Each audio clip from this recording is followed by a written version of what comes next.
Hello guys, welcome to Pakistani reaction. तो कैसे हैं आप सब? उम्मीद है आप सब बढ़िया होंगे, मजे में होंगे, खुश होंगे, आबाद होंगे। हमारी दुआ यही है आप हमेशा हंसते रहें, मुस्कुराते रहें, खुद भी खुश रहें, दूसरों को भी खुश रखें। पहले तो यार ये बताओ उधर मौसम कैसा है? इधर फॉग फटी पड़ी इतनी ज्यादा है, अभी तक धूप नहीं निकली। ऐसा मौसम हुआ है और ये मेरे ख्याल से जिंदगी में पहली दफा ऐसा हुआ है हमारे साथ कि इस तरह अभी तक धूप नहीं निकली। धूप ही नहीं निकल रही भाई इधर तो देखते हैं यार, जल्दी से बिना किसी देरी के बाकी बातें करेंगे बाद में। वीडियो का जो टाइटल है वो है हुतीस की धमकी के बाद भारत इंडियन नेवी ने मचाया कहर। मतलब हुतीस ने कोई धमकी दी है तो उसके बाद भारत भड़क उठा और भारत की जो नेवी है उसने कहर मचा दिया हुतीस के ऊपर। क्या हुआ सारा सीन देखेंगे। ईरान की नेवी बचाने आ गई, मतलब किन को, ये सारा कुछ देखेंगे तब भाई पता लगेगा। हाँ, वीडियो में काफ़ी कुछ होने लगा है। तो गाइस भारत तक का वीडियो, इनकी वीडियो का लिंक मिल जाएगा आप लोगों को डिस्क्रिप्शन में। मतलब भारत फुल मूड गुस्से में आया हुआ है। हाँ भाई, तो सीन क्या हुआ है सारा देखेंगे, बाकी बातें करते हैं बाद में। काउंटडाउन करते हैं 3, 2, 1 एंड स्टार्ट। लाल सागर में हुतियों के हमले के बाद से ही माहौल काफी बिगड़ता दिख रहा है। भारत आ रहे जहाज पर हमले के बाद भारतीय नौसेना उस क्षेत्र में लगातार निगरानी कर रही और देखते ही देखते 5 जहाज को भी भारत ने उतार कर तहलका मचा दिया है। अब भारत के जहाजों के उतरने के बाद ईरान भी अपनी जहाज को लेकर उतर गया है। दरअसल ईरान का भी विध्वंसक लाल सागर पहुंच चुका है। इसका नाम है अल्बोर्ज और इसकी बात की जाए तो ये एक एल-1 क्लास फ्रिगेट है। ये बेहद घातक है और इसमें 8 नूर anti ship missile, mark 8 gun, machine gun और तमाम ऐसे घातक हथियार लगे हैं जो और देशों को काफी परेशान कर सकते हैं। वहीं अगर इसकी रफ्तार की बात की जाए तो ये 72 किलोमीटर प्रति घंटे की रफ्तार से चल सकता है। इसकी लेंथ 310 फीट है, इसकी बीम 36 फीट 4 इंच और ड्रॉट 10 फीट 8 इंच। देखा जाए तो ईरान के उतरने के बाद भारतीय नौसेना अब और एक्टिव हो चुकी है। अब जरा ये भी जान लीजिए कि भारत के वो कौन कौन से 5 जहाज हैं जो अरब सागर में हुतियों की नींद उड़ाने पहुंचे। इनमें INS Kolkata, INS Kochi, INS Mormugao, INS Chennai और आईएनएस विशाखापट्टनम शामिल। ये 5 गाइडेड मिसाइल विध्वंसक लाल सागर में तैनात किए जा चुके हैं। बड़ी बात यह है कि विध्वंसक में ब्रह्मोस लैंड अटैक मिसाइल तैनात की गई। एमबी कैंप प्लूटो पर ड्रोन अटैक के बाद भारतीय नौसेना सुपर एक्टिव हुई, लेकिन हुतियों के इन हमले से अमेरिका, फ्रांस, कई देश परेशान हैं। हुती लाल सागर में इसलिए हमला कर रहे ताकि और देशों के जरिए इजराइल पर दबाव बना सके और इजराइल हमास पर हमला रोक दे। मगर इस बीच हुतियों ने गलती ये कर दी कि उन्होंने भारत आ रहे जहाज पर हमला किया। भारत ने भी ये कदम इसलिए उठाया क्योंकि हुतियों ने भारत आ रहे एक जहाज पर हमला किया था। मगर इस हमले के बाद कई देश चौकन्ने हो गए और अमेरिका ने जबरदस्त पलटवार भी किया। अब हुतियों के समर्थन में ईरान के कूदने के बाद भारत में बवाल मचा, क्योंकि भारत का स्वेज नहर और लाल सागर मार्ग से लगभग 200 अरब डॉलर का समुद्री व्यापार होता है। हुतियों ने भारत आ रहे जहाज पर भी हमला किया। ऐसे में कहीं न कहीं एक रुकावट पैदा हुई। देखा जाए तो ये संकट जितना खिंचेगा, महंगाई उतनी बढ़ेगी। हुती विद्रोहियों के हमलों से हाल के दिनों में ऊर्जा की कीमतें बढ़ी। भारत के लिए बड़ी बात यह है कि रूसी कच्चे तेल का आयात भी स्वेज नहर के माध्यम से होता है। रूस और अमेरिका से नॉन कुकिंग कोयला जैसे अन्य आयात भी बाधित हो सकते हैं। और अब जब अमेरिका ने हुतियों को ठोकना शुरू कर ही दिया तो ये मामला इतनी जल्दी सुलझने वाला नहीं।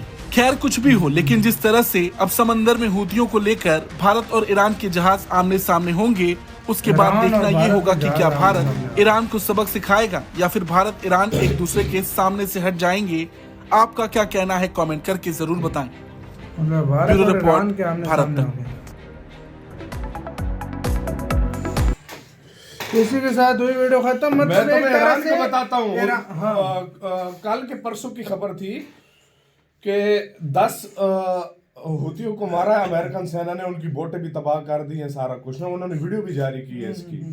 तो उसके रिस्पांस में ईरान ने अपना ये भेज दिया। उधर से इंडिया वाले हैं, वो उनके आमने सामने आ गए। 5 हैं तो मतलब ये प्रॉब्लम चल रही है कि ईरान फुल सपोर्ट उनको कर रहा है। और तो ये अगर इस तरह चलता रहा तो फिर तो भारत की भी ईरान से भाई रिलेशन खराब होंगे। भारत की क्या बात है, क्योंकि भारत की क्या मुझे डर है, मैं सच बता रहा हूँ, मुझे डर है ठोक ना अगर ये सिस्टम चलता रहा ना, ये पूरे मिडिल ईस्ट में आग फैल जाएगी। पूरे मिडिल ईस्ट की कंट्रीज आपस में लड़ पड़ेंगे, कोई किसकी साइड होगा, कोई किसकी साइड होगा। तुम्हें इस चीज का पता है? ये तो बड़ा गन। हाँ, ये बहुत काम खराब है। उधर से फिर आ जाएगा रशिया भी टांग अड़ाएगा, उधर से फिर चाइना भी आ जाएगा, ये बड़ा से प्रॉब्लम भारत, होने वाला है। हाँ। इधर से भारत भारत ये बड़ा की तो प्रॉब्लम already होने 5 वाला शिपें पहुंची है। हुई 5 हैं। शिपें पहुंची हुई, 200 अरब वो डॉलर भी का बिजनेस होता है। भारत की पहुंचना भी बनता है भाई, उधर भारत का 200 अरब डॉलर का व्यापार हो रहा है यार शुरू से। व्यापार भी हो रहा है, हाँ। अपने बंदों की हिफाजत भी हाँ। करनी है, अपनी शिप की हिफाजत भी करनी है।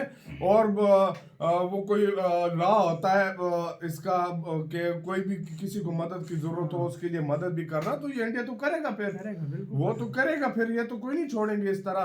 पिछले दिनों ब्रिटेन की शिप को तबाह कर दिया उन्होंने। यार ये भी तो गलत है ना यार, अगर देखा जाए वो यार। तो फिर भाई करेंगे भाई, और लोगों का माल है उसको तो जाने दो भाई, जो तुम।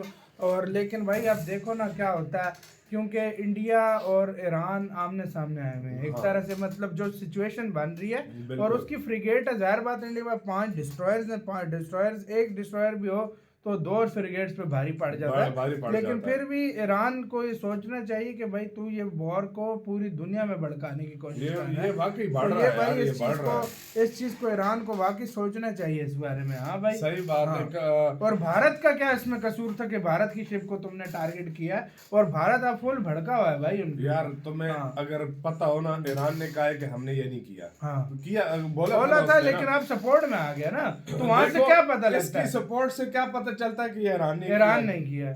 इतना ड्रोन सिस्टम तो हुतियों के पास तो नहीं है सिस्टम थोड़े सारा कुछ ना। इंजीनियर आ गए, बड़े उनके साइंटिस्ट पास आ गए, इतना तो नहीं ईरान है ही दे सिस्टम रहा है। सारा, हाँ। वो तो ईरान ही सब हाँ। कुछ कर रहा है ना, तो फिर ये गलत है अगर देखा जाए यार। तो ईरान इसको नया युद्ध लेने की कोशिश कर रहा है, तो ये फिर भाई फिर बहुत आगे चीज जाएगी। इसमें भारत भी कूदेगा, चाइना भी कूदेगा, यहाँ तक कि पाकिस्तान भी उसी रीजन में आता है, हमारा भी सामने भाई उसका वो बनता है। लेकिन यार ये वाली पाकिस्तान अब किसी लाइन में नहीं जाने वाला, पाकिस्तान, ये मैंने नोटिस किया है, ये मैंने पाकिस्तान नहीं जाएगा। पिछले दिन भारत भी नहीं जाएगा, लेकिन भाई भारत की जब शिपों पर हमला होगा ना, तो भारत फिर नहीं छोड़ने लगा। यार मैं तो यही कहता हूँ युद्ध रुके, युद्ध और रुके, मैं और ये भी चीज़ें कहता हूँ रुकनी कि वाकई में पाकिस्तान ये अच्छा फैसला कर रहा है कि किसी की जबानी तो हर कोई बोलता है हम हाँ। इसके साथ हैं, नहीं, हम इसके इस बार साथ हैं। पाकिस्तान कुछ देखो नहीं बोल रहा है, इंडिया ने चुप तो है। जबानी इंडिया ने यूएनएससी में भी बोला है कि ये जंग रुकनी चाहिए, हम फिलिस्तीन के दरअसल साथ ना हैं। भाई हाँ? इमरान खान के हाँ। दौर में हमने इतने दुश्मन बनाए ना, इतने देशों को हमने दुश्मन बनाया ना, वो किसी सीधे मुंह बात नहीं करता था। बिल्कुल। अब भारत, ये मुझे बहुत अच्छा स्टेप पाकिस्तान का लग रहा है कि कि हम न्यूट्रल हैं, अपने हम जो है भाई ना, जहाँ किसी चुपचाप की रहो, साइड पे ना किसी रहो। के बारे में बोलो ही नहीं, बोलो ही जो नहीं, बोल सही रही बात है। है। और ये अच्छा फैसला भी है मेरी नजर में।